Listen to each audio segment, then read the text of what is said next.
Shalom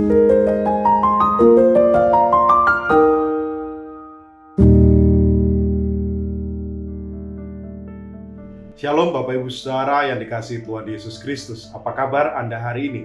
Dimanapun Anda berada, saya berharap Anda selalu dalam keadaan yang baik.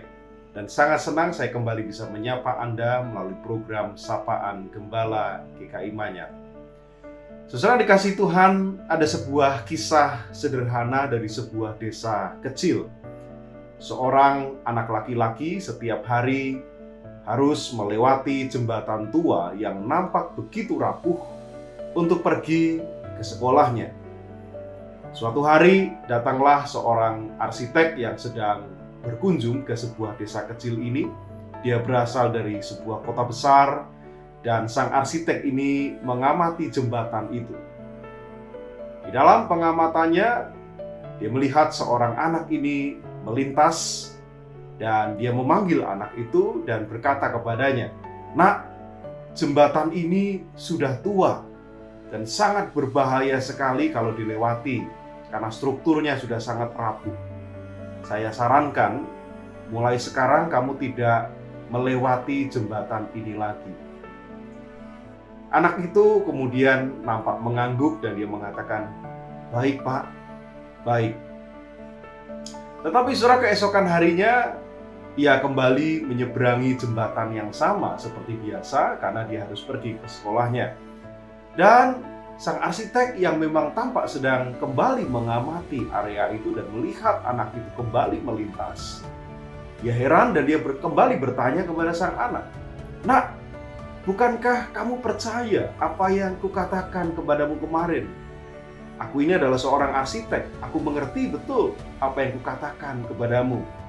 Jangan lewat jembatan ini lagi karena jembatannya sudah rapuh." Tetapi sering menarik, kemudian sang anak itu dengan polos menjawab seperti ini, "Ya Pak, saya percaya perkataan Bapak itu. Tapi saya juga percaya bahwa saya tidak punya pilihan lain untuk pergi ke sekolah selain lewat jembatan yang rapuh ini.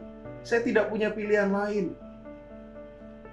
Saudara dikasihi Tuhan, kisah ini mengajarkan bahwa ternyata percaya saja tidak cukup jikalau tidak diikuti oleh sebuah tindakan yang nyata. Sang arsitek berusaha untuk meyakinkan anak itu supaya ia percaya bahwa jembatan itu rapuh, jangan lewat sini lagi.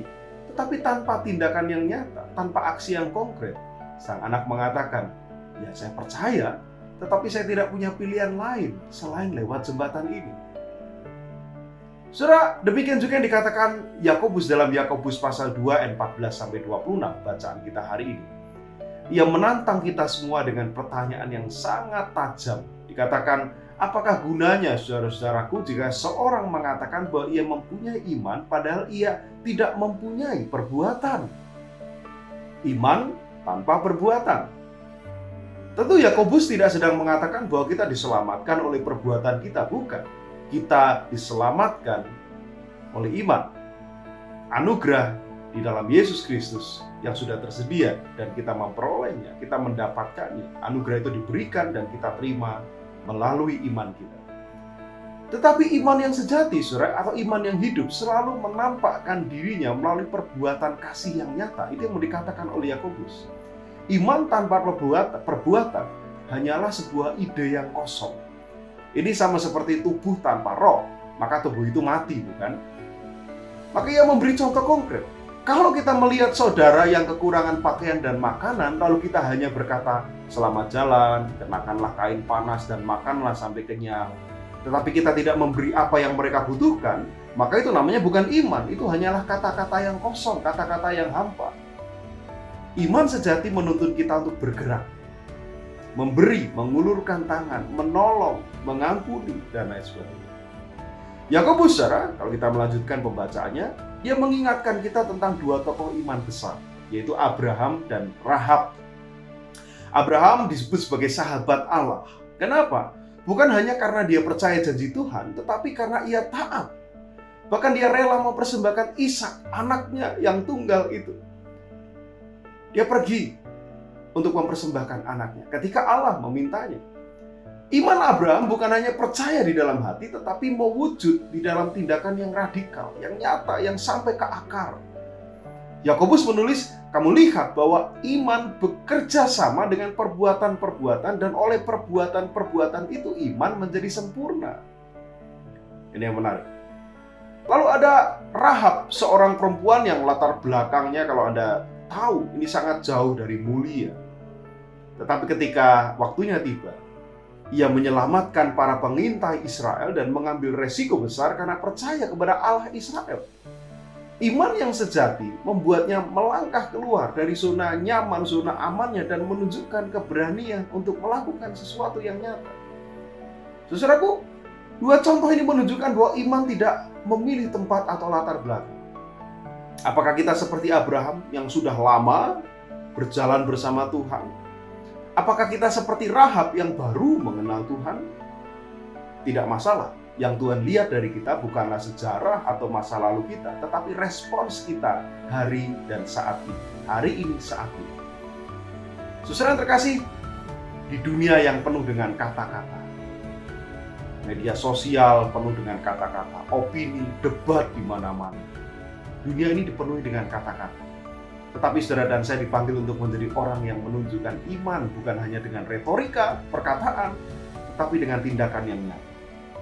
Dunia haus akan kesaksian hidup yang otentik, bukan cuma slogan-slogan iman yang kosong. Maka saudara, hari ini mari kita berdoa supaya iman kita bukan menjadi iman yang malas, iman yang mati, tetapi iman yang bergerak, dinamis. Iman yang membuat kita hadir bagi sesama. Iman yang mendorong kita turun tangan, bukan cuma tinggal diam.